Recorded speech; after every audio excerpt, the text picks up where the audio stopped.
யோசுவா காலேபு வனாந்திரமா பார்க்கல.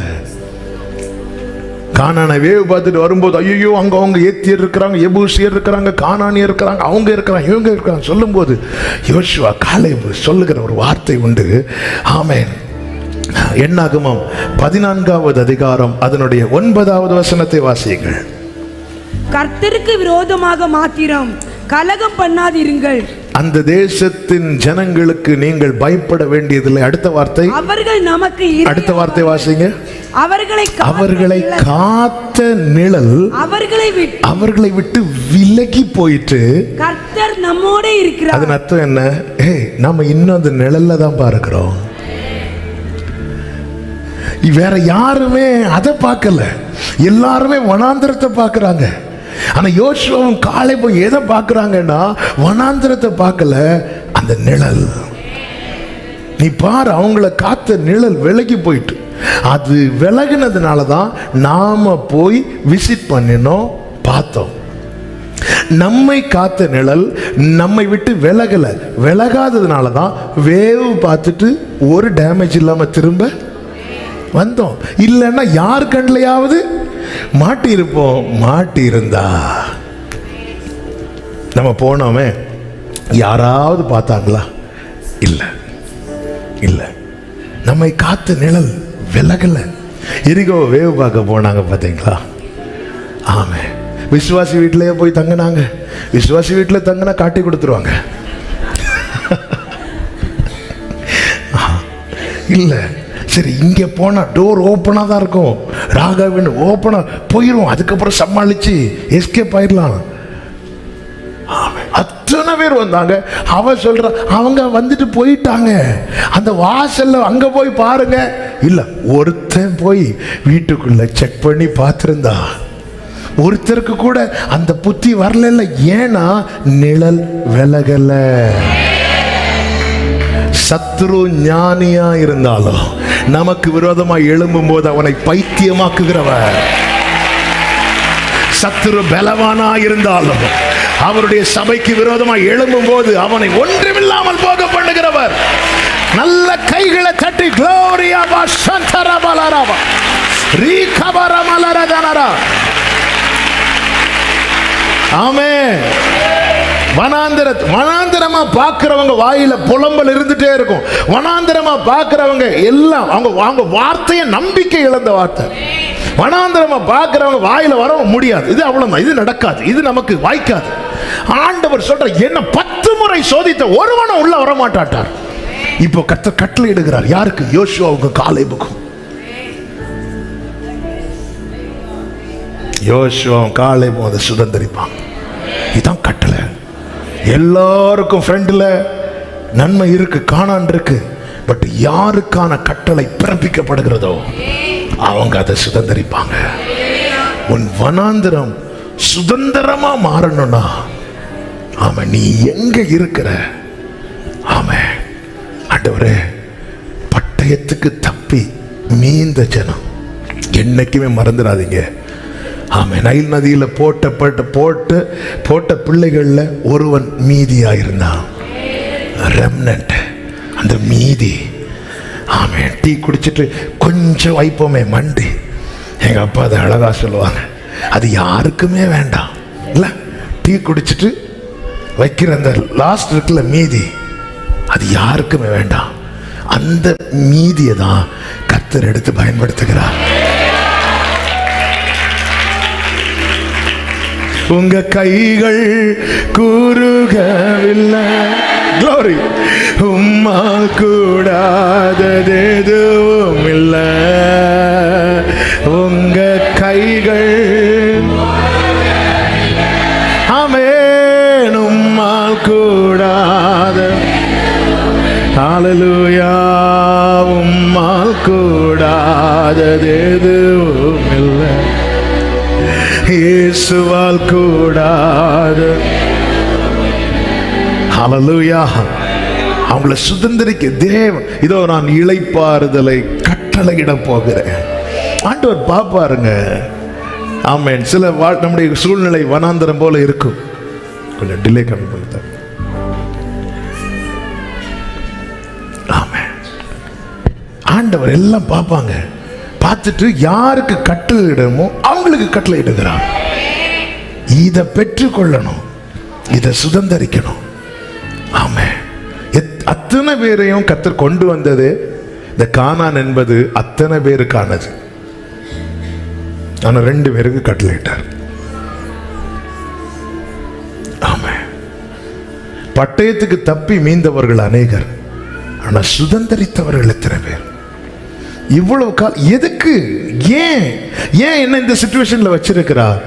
ஏன் இப்படி ஒரு சூழ்நிலையில் வைத்திருக்கிறார்? என்ன கைவிட்டார்னா அந்த நிழல் விலகி இருக்கும். நிழல் விலகி இருந்தா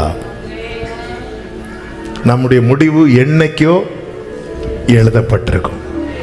உங்க வாழ்க்கையை நீங்க திரும்பி பாருங்க. நான் ஒரு மோசையை எதுக்கு இந்த பிறப்பிலிருந்து சொன்னேன்னா நமக்கு எழுதி கொடுக்கப்பட்டது. அதே மாதிரி நம்முடைய வாழ்க்கையை திரும்பி பாருங்க.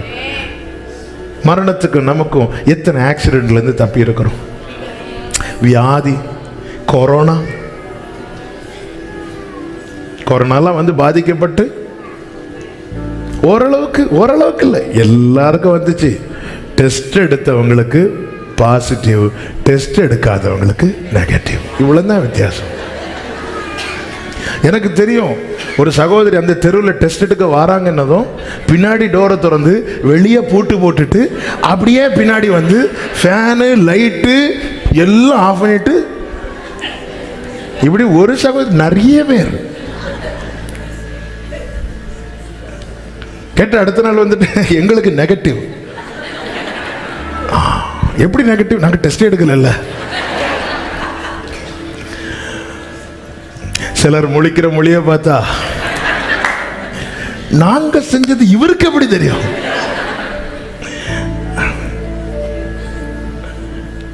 நம்முடைய முடிவு எழுதப்படும்படியான சூழ்நிலை எத்தனை வந்துச்சு.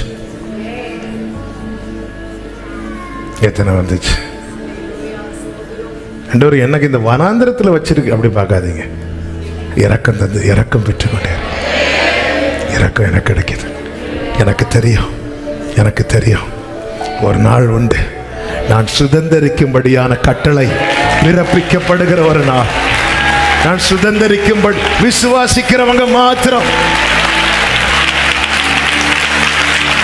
நான் சுதந்தரிக்கும்படியான கட்டளை பிறப்பிக்கப்படுகிற நாள் உண்டு. அது வரைக்கும் தான் இந்த வனாந்திரம். ஹல்லேலூயா. உங்க கைகள் குறுகவில்லை, உம்மால் கூடாதது எதுவும் இல்லை. உங்க கைகள் ஆமென், உம்மால் கூடாதது எதுவும் இல்லை. உம்மால் கூடாதது எதுவும் இல்லை. உம்மால் வலது கரத்தை உயர்த்தி சொல்லுங்க, இடது கரத்தை இருதயத்தில் வைத்து அனுமதித்ததெல்லாம் நன்மைக்காக, நடத்திடும் பாதைகளும் நன்மைக்காக. அனுமதித்ததெல்லாம் இந்த வார்த்தையை அறிக்கை செய்யுங்க. நடத்திடும் பாதைகளும் ஆமென், அதின் காலத்தில் நேர்த்தியாய் செம்மையாய் செய்து முடிப்பீர். அதின் காலத்தில் எனக்காக யாவோ. உங்க கைகள் குறுகவில்லை, உங்க கைகள் குளோரியாமா சேதனலரா ஆமென். உம்மால் கூடாதது எதுவும் இல்லை. உங்க கைகள் நம்புறேன்பா, உம்மால் கூடாதது எதுவும் இல்லை. உம்மால் கூடாதது எதுவும் இல்லை. உம்மால் கூடாதது எதுவும் இல்லை. எனக்காக யாவும் செய்து முடிக்கும் என் தேவன் நீர் இருக்க பயமே இல்லை. எல்லாவற்றாலும் நிரப்பும் நீர் இருக்க. சொல்லுங்க, எனக்காக யாவும் எனக்காக. சொல்லுங்க, கர்த்தர் கட்டளையிடுவா. இதோ இஸ்ரவேலுக்கு நான் இளைப்பாறுதலை கட்டளையிட போகிறேன். என் ஜனங்கள் நான் அளிக்கும் நன்மையினால் திருப்தியாக போகிறார்கள். கண்ணீருக்கு பலனை காண போகிறார்கள். ஹalleluya, ஹalleluya. சொல்லுங்க, உங்க கைகள் குறுகவில்லை, உங்க கைகள் ஓடி ஏராபகமலரா உம்மால் கூடாதது.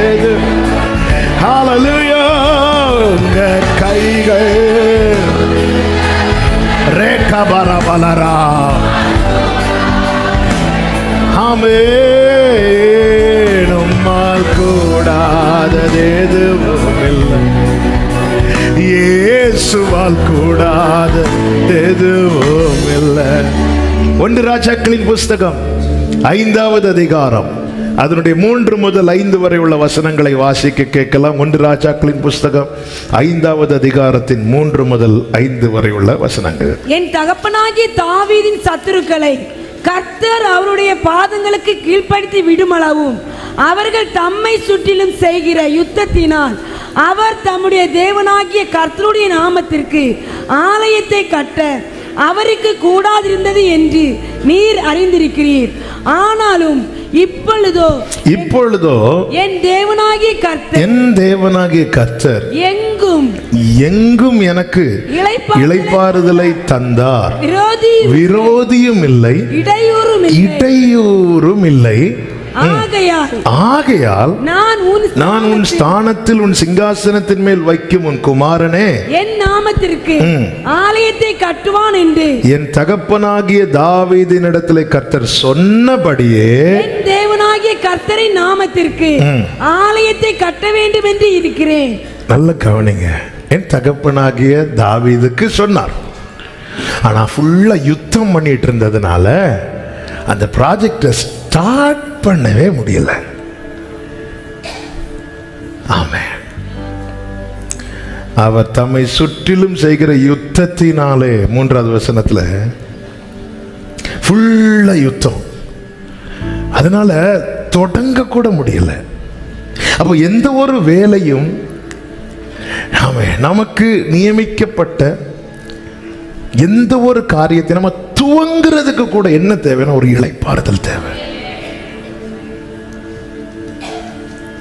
இப்பொழுதோ என் தேவனாகிய கர்த்தர் எனக்கு இளைப்பாறுதலை தந்தார்.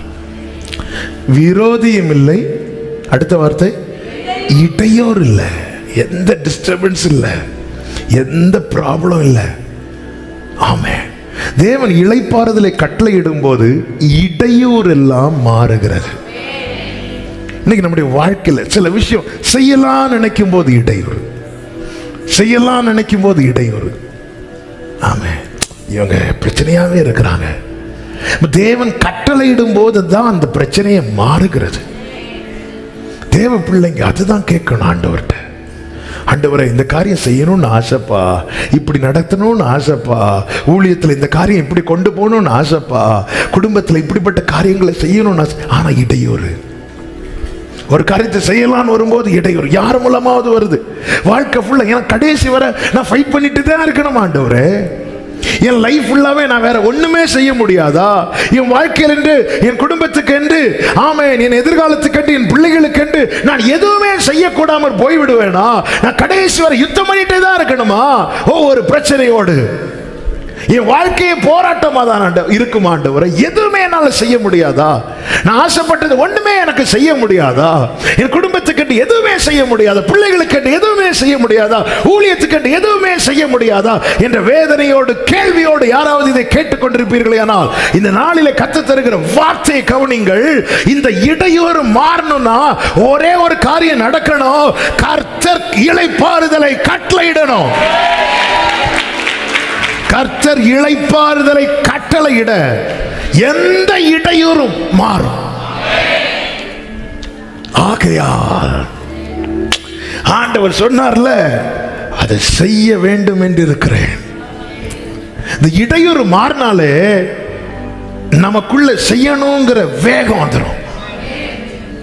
ஹல்லேலூயா, ஆமென். வாழ்க்கையில் நிறைய காரியங்கள் செய்ய முடியாம, ஆமென், விருப்பத்தையும் செய்கையை உண்டாக்குகிறவர்.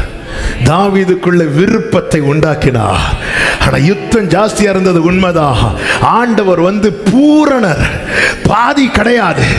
தாவீதுக்குள்ள விருப்பத்தை உண்டாக்கினவர் பிள்ளைக்குள்ள சாலமோனுக்குள்ள செய்கை உண்டாக்கினார். Come on church, கைகளை தட்டி ஆமென். தாவீதுக்குள்ள விருப்பத்தை உண்டாக்கிட்டார். ஆலயம் கட்டணுங்கிற விருப்பத்தை உண்டாக்கிட்டார். ஆனா தாவீதுக்கு லைஃப் முடிஞ்சது. விருப்பம் முடியல. விருப்பத்தை உண்டாக்குறது யாரு? கர்த்தர். பிலிப்பியர் 2 இருக்கிற விருப்பத்தையும் செய்கையும் உண்டாக்குகிறவர். ஆமென். ஆனா விளக்க கட்டளையிட்டார். அதுதான் சாலமோன். இப்ப சாலமோனை கொண்டு ஆமென். அதனால தான் சாலமோன் ஆலயத்தை கட்டி முடித்த போது ஆமென், சாலமோன் சொன்ன வார்த்தை என்ன தெரியுமா? என் தகப்பன் தாவீதுக்கு வாக்கினாலே சொன்னதை ஆமென் என் வாழ்க்கையில கரத்தினாலே ஆமென் ஆமென் ஆமென் ஆமென் சொல்லுங்க பார்க்கலாம்.